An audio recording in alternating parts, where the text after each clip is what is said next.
Hey, Danny, what would your perfect convention look like? Or Joey, my perfect convention would have unicorns and popcorn and video games and anime and sparkles and lots of cool stuff. That sounds amazing. You know what? Today, let's talk about our perfect convention. Welcome back to the JustBeCos Podcast, where we talk about all things life, awesome stuff, and cosplay. I'm Daniella, and I'm joined by Jeremy. Hi, guys. Say hi.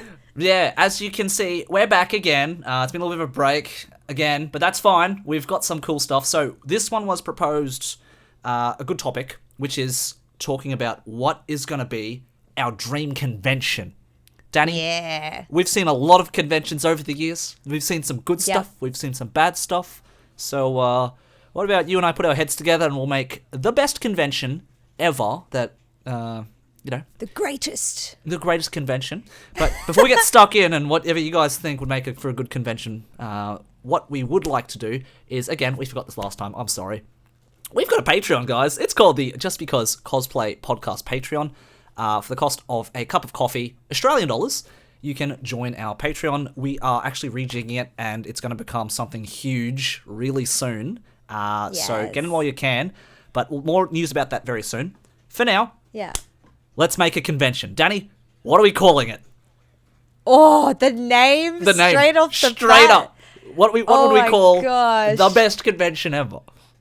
If it's a convention that Just Because has created, would we keep our name as part of the convention? Would name? you just be convention? Just be convention, or Yeah, like we could. Just because convention. I mean, well, we have just because we're doing it just because, but it's also got cos as in cosplay, right? So would you say that this convention would have a focus on cosplay and cosplayers? Or do you think that's just part of what would be good? it's hard because obviously our main audience is cosplayers, but convention wise, I would love to target a wide audience because I have friends who aren't cosplayers and love going to these conventions, and friends that do cosplay and love going to these conventions. So it would be really cool to have something that targets everyone, whether you cosplay or not. Okay. Well, let's start off with, we've got a list of things that we can go through, and I know it sounds we're pushing it, but there's a lot of lists here, so we want to make sure that we cover every bit to make it a good convention. So let's pencil in for now the Just Be Coscon or Just Be Con. I don't know. Just Be Con. Just Be Con. Okay, look, that'll do for now. But first things first. Let's make it like that. So we want to be like a anime, gaming, comic, cosplay featured convention. But what do you think we want to focus on here? Because, you know, we've seen conventions all over Australia. We know what does well, what doesn't do well. And in my opinion, the ones that do well are the ones that, you know, like to involve people or like to involve the crowd who actually comes through the doors. And it's not just, here's a ticket, go and buy things now. Because I feel like your money. Thanks for the money. Because I feel like that's what it feels like for the conventions that aren't really community oriented. So, it's I think the first thing that came to mind when it came to our own convention is I'd love it to be immersive. Like I would love it if it was. I know it's hard, especially having big halls. Like the roofs are huge. Like the ceiling goes really high up, and there's only so much you can do with such a big space. But I would just love to see some more decorative things and more immersion and more creativity, not just a warehouse with random stalls placed in it, if that makes sense. Which is something I feel DreamHack did a really good job of. R.I.P. DreamHack. We will be missed. We remember you. They had like a rainbow road with music just pumping.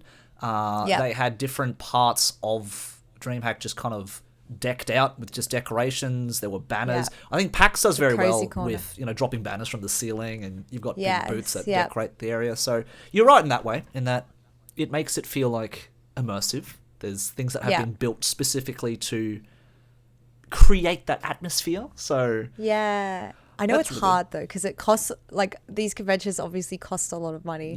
So And then you got to think about the hazards of these decorations. You have to make sure they're not going to do any damage or get ruined, because sometimes these places are crowded. Yeah. So I know it's tricky, but I loved like the cozy corner. Actually felt cozy. Like it was very dim lighting and lots of fairy lights and fake trees and plants. I was like, oh, this is cute. It actually feels cozy. Yeah.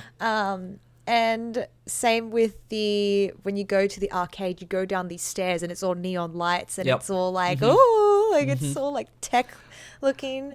I think little things like that. Like, I know there's a reason why they don't have it at all conventions, but having a place that has alcohol at the venue, but PAX, just a shout out to PAX here, is they always decorate it. There's always a theme. There's like a fantasy tavern, or there's like what was it last time? It was like some Elder Scrolls kind of theme. Yes, that was cool. The one before that, it was the Grog Tavern, which is just a bunch of colourful, cool things. So I think you're right. A lot of having a theme each year might be very good for decoration, right? Yeah.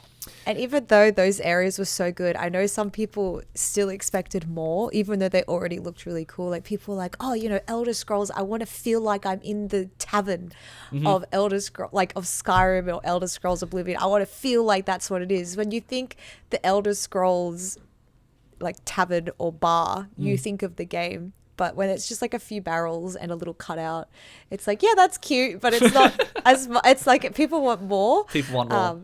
I mean, PAX are like, I'm doing my best. Like, look, I think they're trying. I think they're trying, and they're consistently 100%. trying, right? So I think that's a big thing. I was still super excited, but it's definitely tricky. It's just fun. I love seeing those things. Me too. And I know it's difficult because like we have to set these things up. We don't exactly make anything from them, but what if we put a bar there? Makes a lot of sense. Yeah. Do you feel like there's anything that conventions needs to have all the time, and maybe they miss out a little bit? I always appreciate having water fountains or beanbags. Yes. Areas, because I know sometimes, all right, we've got plenty of seating around the convention, but 9 times out of 10 for a convention, it's like everyone's sitting on the floor because there's no one to hang out, right? And there's just empty corners. So yes, well, like you said, the water and the seating I think is super important. Probably the most important. I don't think. And bathrooms. I know bathrooms. Bathrooms. Yep. Like a lot of easy access to multiple bathrooms, so there's not like a huge ass line out going down the hall. Yep. I've been, so some of the Sydney venues, they don't have water fountains, like those little water dispensers. I appreciate it so much when there's a water fountain, or they set one up specifically for the con. Same. It's so handy. But I believe in Brisbane, I know you guys, I'm pretty sure, do both your Gold Coast and Brisbane convention centres, do they have the water good fountains? Question. I know just Brisbane, one of them? Brisbane does. There's like one per hall or something. Even if it's one per hall, that's more than none per hall. So yeah, which was, I think that was my first time seeing it, and I was like, oh my god, free water! Yes! I was like, yes, water. And I don't know if a lot of places don't do it because they think, we want people to buy water instead of having it for free. And it's like, it's still ridiculous we have to pay for water. But anyway, I don't know, like, I think it's one of those things in which you can have a trade-off between, like, we're going to profit more versus we're going to have people say really good things about our venue and our setup and, part of the overall experience, right? So I'm sure there'd be security risks too. Like, you wouldn't want someone spiking the water. You'd have to make sure you really have a system that isn't able to be like spiked, like a water bubble. Everyone, like, could you imagine that someone spikes the fountain and everyone is just cooked off their minds? That'd be kind of funny though. Actually, it would be funny. DreamHack had like a giant water trough or something that they. Can you remember that? I swear it was a trough. It was just like, so they just brought in like a portable water dispensing trough. It's like, there were like 6 taps on each side. There were like 12 taps, just free water, guys. That? It was outside at the end of Rainbow Road. Oh, yes. Yeah. I think I remember now. Yeah. That was really good. It's giant water trough to drink from, guys. To drink from. That was good. Yeah, I definitely agree with those. And food trucks. I love food trucks. Yeah, food trucks are great. I think we spoke about how expensive they are, right? Like, it would be so good if we could get, I don't know, if as a con, if you could get some sponsors that are food related, so that food might be a bit more cost effective, and it would be good advertising for them. It would be, but it's, I don't know if that's how it works. I mean, I don't run a food business. I couldn't tell you, No. but I do appreciate food trucks for the pure reason that there is variety, and you're supporting small businesses in the same way. Because it was just come for the convention food. It's like going to a football stadium or something, and you only get the choice of hot dog, pie, and hot chip. That's it, right? So I am so all for supporting small businesses, but if you're going to charge me like $12 or something for chips on a stick, that's more than a whole bag of potatoes. Yep. A whole bag of potatoes is like $3.50. Sure is, Danny. You know how many potatoes on a stick you can make with that?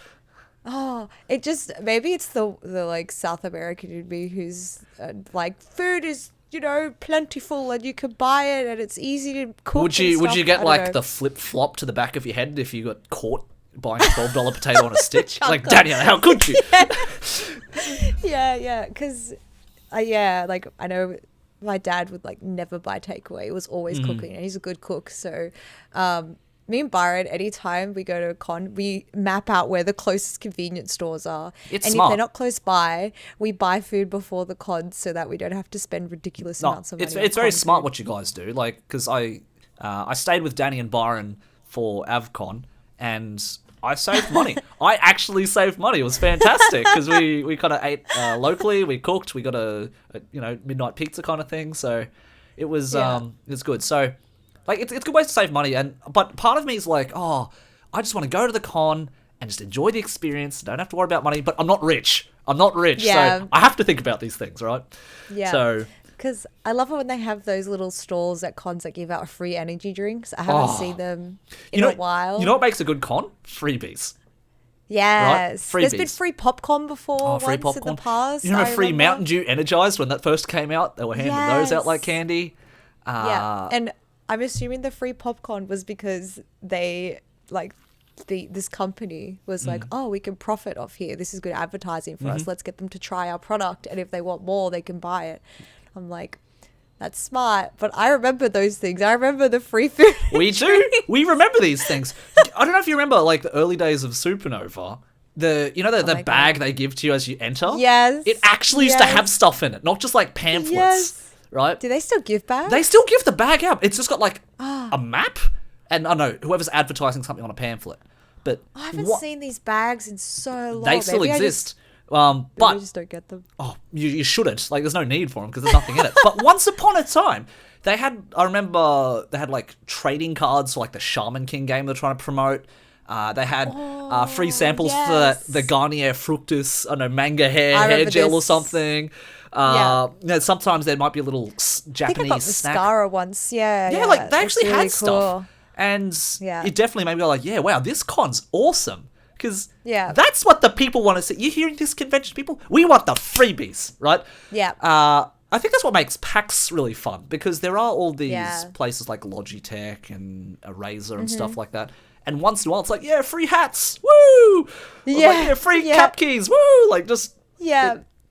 It gives us something to be excited about or look forward to. Yeah. Because, we already pay so much on the agree. ticket already. So we want to get some bang for our buck, right?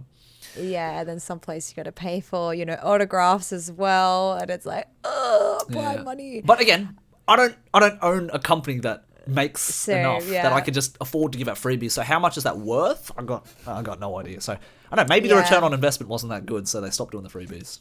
Yeah. Or someone's cloakrooms are also really good. Cloakrooms. Sorry, someone what? I was going to say, unless someone spikes the free candy they give out or something, right? In the show bags. Maybe that's why they stopped.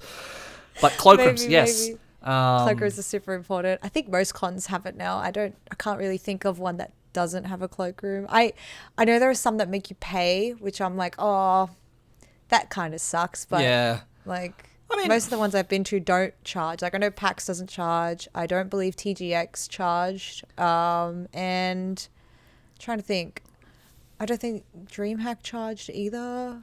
You know what? I don't really cloak a lot. So yeah.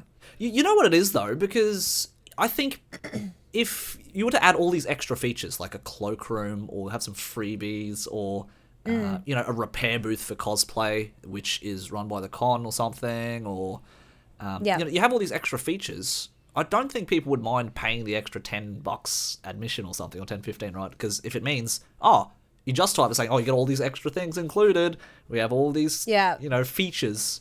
I think people would appreciate that, right? Because a PAX ticket, very expensive, right? Yes. 3 days is $180 or something, $160. Yeah. But we get it because it's a bloody good convention. There's stuff to do, stuff to see, right? Yep. So... Yeah. It's really good. It's like, I feel like it makes a big difference between a con that is for profit and non-for-profit as well. Mm-hmm. I feel like a lot of the non-for-profit cons don't charge for everything. Yeah, and they're actually thinking about what the people want. Yeah. Right? Not just what's going to make them the most money. Not to say anything that is for profit doesn't think of the course. people. This is not an attack, but a lot of the time they charge more for everything and high prices too. It's kind of like, with our previous episode with Pixel. Mm-hmm. They were so cool, and they were talking about how, you buy our ticket and we want you to get everything in the con. There shouldn't be any extra costs. And I was like, that's really cool. I love that. And I miss that about cons. But yeah. You know what's also nice? And I just noticed, it's like, what did you do at the con, right? The one thing that people will talk about is literally the activities they did. So unless you were doing a photo shoot or a competition... or shopping, they will talk about. It's like, I played Guitar Hero. Yeah, I played Dance Dance. Yeah, I played, whatever game was available because it was a free activity. Yes, yeah. Right? So exactly. I reckon we load up on the free activities, Danny. That would be a good thing. So what kind of free activities have you seen which you like? Well, I randomly thought about, I forgot which convention it was. I don't know if it was PAX or... I think it was PAX, but they had like this, maybe it was DreamHack, they had like this almost netted arena type thing where people were like throwing, like they'll play dodgeball and stuff. Yeah. I was thinking about that. I was like, it'd be really cool to have themed things like that. Like, could you imagine there was like some sort of like little mini bouldering or rock climbing comp and it was like Spider-Man themed. That'd be fun. It was like a race to see which Spider-Man could climb the quickest. Obviously, you'd have to think about the safety. Like, you'd have to make people sign, like, if you get hurt, it's not our fault. You have to be careful with those things. But I feel like I would study a lot of the American conventions as well. Because from what I've seen from some of the creators in America I watch, their cons are huge. There was obviously there's that, I remember there was this infamous... not the ball pit. It was like TwitchCon, and a girl broke her back being told to jump into something. Do you remember that? I vaguely remember that. Yeah. She really hurt herself. It was really bad. I was like, okay, that's something not to do. Not to do. Don't do that one. Yeah. But I would love to see things that are themed of franchises that people love and fandoms people love. I think that'd be really cool. I like rhythm games of various kinds. Yes. Whenever you get the chance to go to Japan, Danny, like it's like, wow, lots of different games. Yeah, they're the same thing over and over, just different, I don't know, different IP or something, but there are so many rhythm games and they are so fun. I don't know what the heck they're saying, but it's like, press this button when this happens or move over here when this happens. So I reckon load up on the rhythm games. Load up on anything that's like tactile. You know when you go to the arcade and it's like skee ball or, I don't know, pseudo axe throwing or fast baseball pitching. Just stuff for people to do. Right? Yeah, I think that'd be really cool. And even if it's like, you have to, I don't know, pay 50 cents again. Like make it like really reduced price. Make it really cheap because people want things to do when they go to these places. Like, we want those convention exclusives. That's what we're missing as well. Yes, that's so true. I remember the EB Expo I loved growing up. I remember Nintendo had a free competition to win the new 3DS XL, and it was the Animal Crossing one. Cute. And I was one of the lucky people that won it. Oh, and congrats! It was so funny. The first person who was announced didn't turn up, so they did a redraw, and that person was me. Oh, wow. It was fate. Yeah. But those things were cool. I was like, I didn't have to pay to enter this competition. I just entered and was lucky that I got to win something cool. It was super memorable.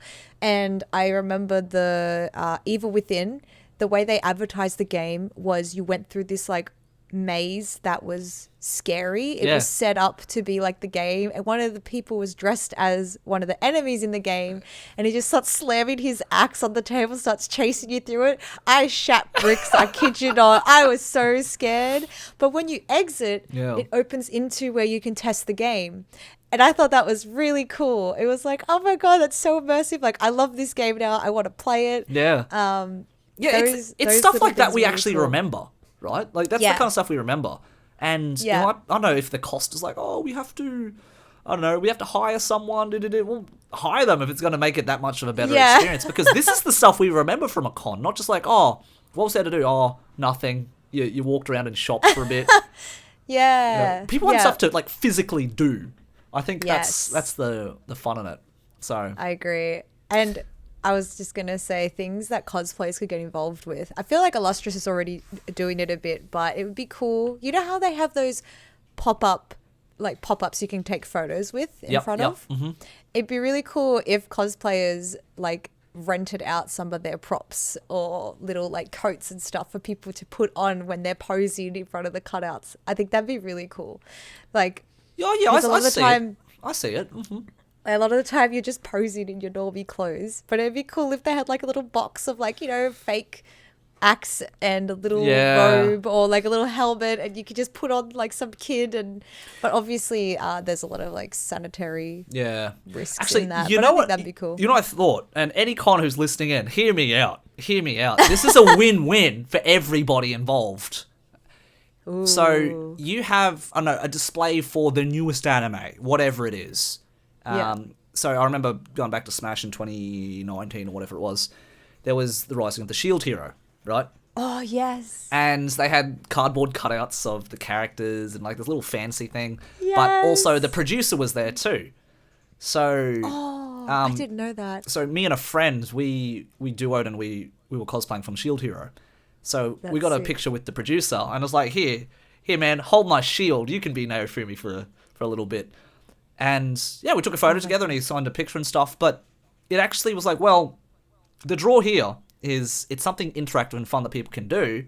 But what you could do to prepare for it is, commission a cosplayer to be like, hey, can you build this prop so we can, have this booth so you can take photos and stuff with it, right? Yeah, it'd be really cool. Cool. I feel like I know some events are doing that a little bit already. I remember not PAX last year, but the year before, they were talking about deadlines, and I'm pretty sure it was Where is Danielle? She was talking about how she was offered this project to work on, and it was just such a short time frame. She's like, there's no way I'm sorry, no. Yeah. And she's like, whoever did do it, you're insane. And the person was in the crowd, they're like, yeah, that was me. Like, are you okay? But it was 4 PAX. It was like this really cool like transformer or something like that. I can't remember. Damn. But I know they definitely are at least commissioning cosplayers for certain things like that. But oh my gosh, sorry, I got distracted. Mozart's buffing. Where are you, Moz? So if you don't know, Danny's got this round pug called Mozart. And when he barks, it literally goes boof. Not woof. Yeah. Boof. It sounds like boof, boof. Yeah. He's tried his best. He's doing his best. But yeah, I think more of that would be really cool. I agree. Now, here's a good question. As a cosplayer, what would you want to see more of at a convention? Whether it be, repair booths or competitions or exclusive things for cosplayers or something, whatever it might be. What are you thinking that would be good for a cosplayer? I feel like a lot of cons are doing well already with the repair stations and the like cosplay lounge where you can like escape from all the hustle and bustle. PAX always does it really great. They have like a photo wall as well as the repair station by Patchett, and then there's like a little corner of seats where you can sit down and chill. I think that's really cool. It's so funny. The first thing I thought of, which is ridiculous, was hiring a handler. Hire a handler for a day. Wow. To like carry your shit. But I was like, no, that wouldn't work. But it's just because, you know, everyone's always carrying so much. They are. Could you imagine hiring someone to carry your stuff? So in this case, you got 2 options, guys. Use the cloakroom or get yourself a cosplay boyfriend. Because they're the ones who's going to be your handler. Let's be real. Pack mule for sale. For the day. Mm-hmm. And Nah, I'll say it will be cosplay boyfriend, because I have seen more often than not, it's like, yep, the girl's the cosplayer and the boy, maybe they cosplay, maybe they don't, but the guy's always carrying things anyway. And I don't think I have ever really seen the guy's the cosplayer and the girl's carrying stuff around. Yeah, I don't which usually is a good thing. It means the guys are being a gentleman. That's which right. Is nice. That's exactly right. So, but yeah, no, But having a handler, that's interesting. It was a joke. Please don't take No, it's fine. I get you. But it's a hard one. Do you have anything in mind? Because I don't know. I like that we have the cloakroom. We do have the cloakroom, which is nice. I think, if anything, a very organised way to do the competitions, because I think one thing that people... That's a draw, is people like to go watch, people strut their stuff on stage with the competition. Yeah. Obviously, you've seen a few. Some formats work very well. Some don't work as well. I think something that has worked well in recent years is having a catwalk, which is people kind of walk on and off. Because I know once upon a time, it's like, right, let's sit down and have like a 1-minute interview with every single person. And I know people want to have their work recognised, but those competitions go really, really long. So I agree. I feel... Yeah, because people, we have a short attention span. And like you said, obviously everyone wants their work to be recognized by the audience. And it's kind of sucks because the audience can't see what the judges saw, it judged you on and see. So even if you want to wow the audience with the little details of, I used 1 million beads. I think I liked how DreamHack did it when Vera Chimera was emceeing. And basically as they walk on, she says who they are and describes the details while they're doing their catwalk thing, and then they walk off. I think that's a better way of doing it, because the cosplayer also gets to write what they want to be said. It's not just we'll talk about this in the way that we want to do it. So I think that works really well. Too many times it goes on too long. It was good. So I appreciate why they do that. Again, prizes and stuff like that, it's always up to whoever's sponsoring it, so you can't really control that. But I think for the most part, that format to me works pretty well. So actually, I think I like what a lot of cons have started doing these days as well, because there's obviously lots of interests, skits and idols and comics and anime kind of things. But I know people who do idol stuff, specifically like idol stuff. So they've like, you know what? Here, you guys can have your own stage, and you guys can do all the idol stuff that you want. So I think it's good in that way that they've been catering to stuff like that. I know Smash has been very good about that in recent years. But what else? Actually, what do you think of like maid cafes and butler cafes at conventions? Do you like them? Have you been to one? So I've been to maid cafes twice. The first time was, oh my gosh, I think I was like 21 or 22. And I remember me and my friend were really excited. But then we got in there and we're like, this is really awkward. I'm uncomfortable. Because we didn't know what to expect. And they were kind of like, they just go up to you and they're like, okay, let's sing a song. And I'm like, I don't want to sing a song. I don't want to do that, no. And my friend are like, because I was pretty shy and so was she. So we were like, oh no, like introvert's worst nightmare. Danny, what if you and I went to a maid cafe the next con? What do you think that experience would be like? And they asked us to sing. Fine. Oh, if they asked us to sing, I feel like I'd embarrass the maids. I would be like, this is paper. I'd go full opera mode. I'd be like, let's go. They'd be like, you're banned. No, I'm joking. I went to the one at AvCon last year. With Byron and Momo. And that was really fun. Like, it was really cute. They did like their little dancey dance, and they have like cute little drawings on the on the drinks, the lattes and stuff. And they do the little performances. And I think it felt more comfy because it was in the open. Whereas at Smash many years ago now, it was, it's in a separate private room. Interesting. And I think I went to that one, actually. I went to that one. But it was like upstairs. It was when they had the rough Talia cutouts and stuff. That's the same year I went to the maid cafe. I was with two of my mates, and I think both of us were just like, whatever, let's go, moe, kyun, all over our little whatever we were eating. But I is fine, but I get where you're coming from. It's fine. Yeah. If you're not prepared, and you don't know what to expect, it can probably be a bit like, oh my God, what is happening? Yeah. But if you know what maid cafes are like, and you've seen that, you do all the cute stuff and all the dancing and everything, you're not going to be shocked to be like, why they want me to sing and dance? I don't want. Yeah, no, that's fair enough. Now, but they're lovely. How about something like panels? Like, what do you actually like seeing personally at a panel, Danny? Because I'll say, for myself personally, there aren't many that I've been to. A majority of the ones I have been to is because I've been supporting a friend, right? Yeah. I understand that there's special, interests that people have got about certain subjects and that kind of thing. But if I really think about, like, how much do I want to sit down for 30 to 40 minutes and listen about a panel, right? So to you, what is like a fun panel or a fun show or something interactive to you that's a lot of fun?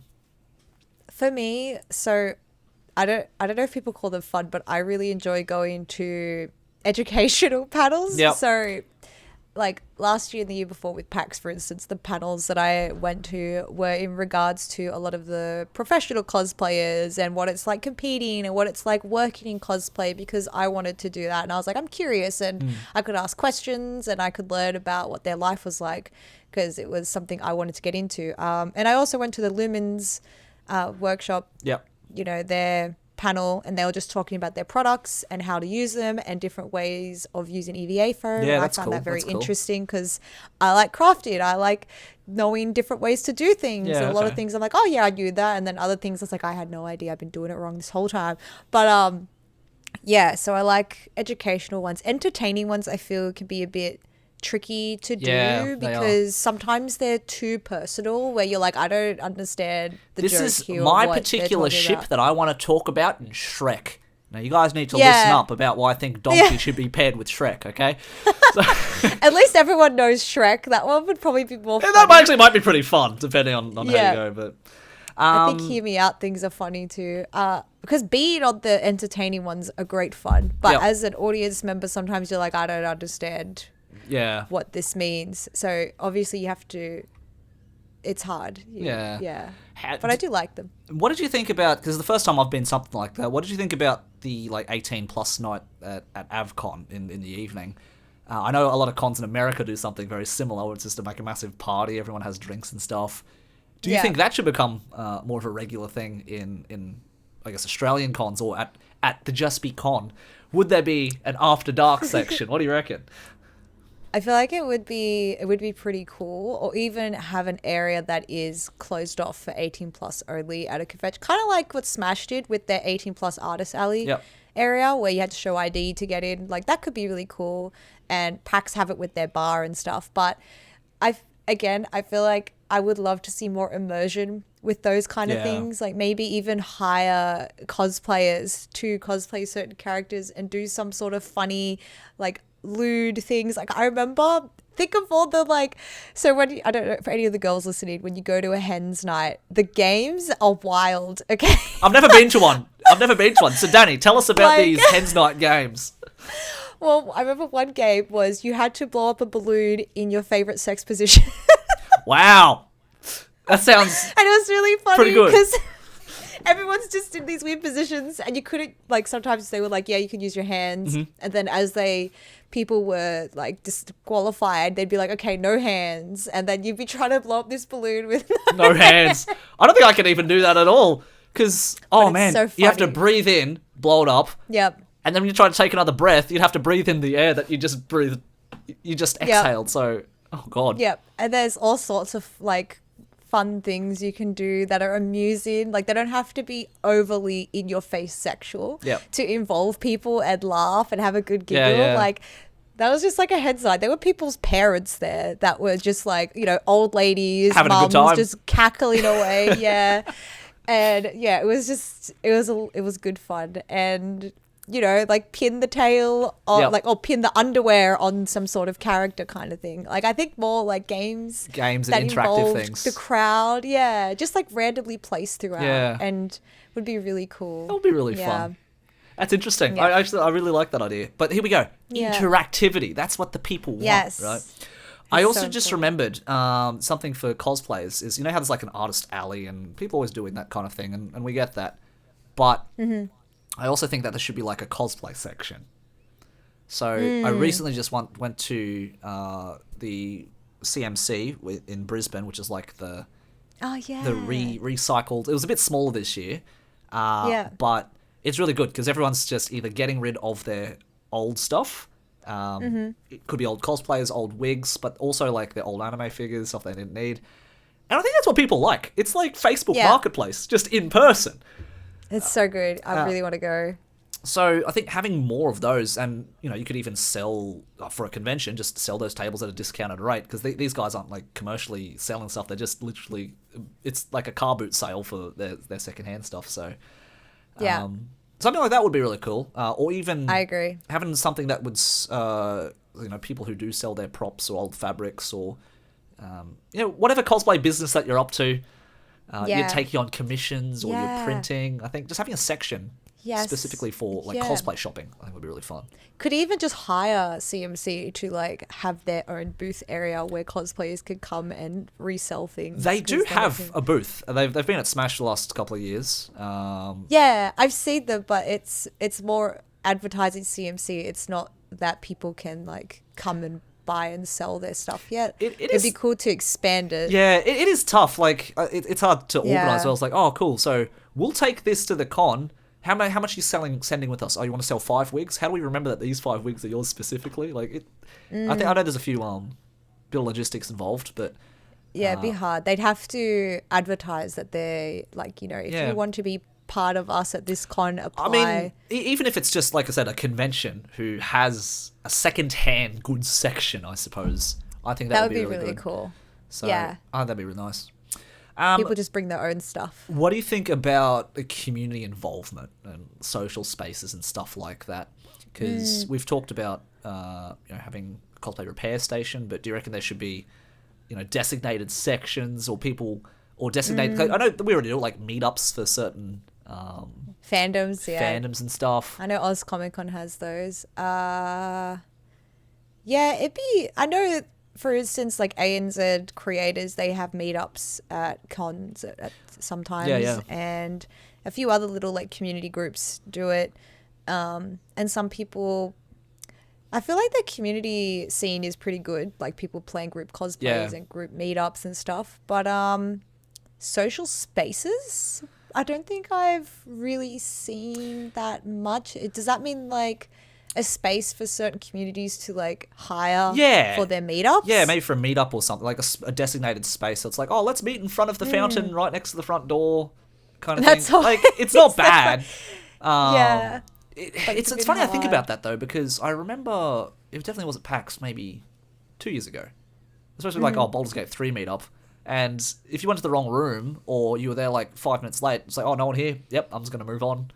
Kind of thing. It was very, you know, like it was, I think the idea was good, but you know, do you feel like it's something that should? Because you might remember DreamHack if you were a creator. There was like the creator lounge, and even there it was like, oh, cool, let's just hang out and talk to people and network and connect. So, you know, do you reckon something like that's really useful, or by itself people are already putting in the work and connecting themselves, and we should just let cosplayers run free. Just let the people run free. We don't need a designated space to do so.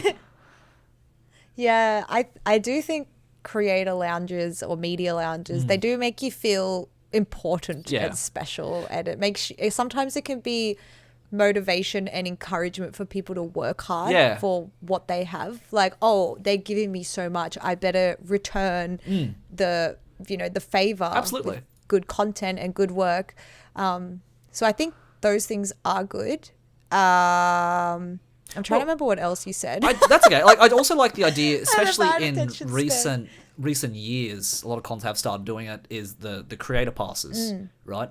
Because they're cool. We know for a fact, as cosplayers, chasing down opportunities can be quite difficult sometimes, right? And when there is something that is available, it goes to Mr. X, well, Miss XYZ, who's won, you know, 50 competitions and, you know, judged all this. It's like, well, how the heck am I supposed to get a leg up? So I think it's really nice that cons in a lot of years have started doing this. Like PAX has done it, obviously. DreamHack did it. Yeah. Avcon did it. Yeah. And that's like, okay, cool. We're looking for creators like yourself who's going to come on board and, have a free pass and be a guest and, showcase our event. Because, it gives people something to shoot for. It drives hype around the convention. And, you'll have more people through the door to experience this wonderful convention and what it's got to offer. So, I think it's good. I think it's good that people will have those kind of events because, like I said, it's something to shoot for. It's something to encourage them. Do you think there's any drawbacks to that? Any downsides to having a program that works like that?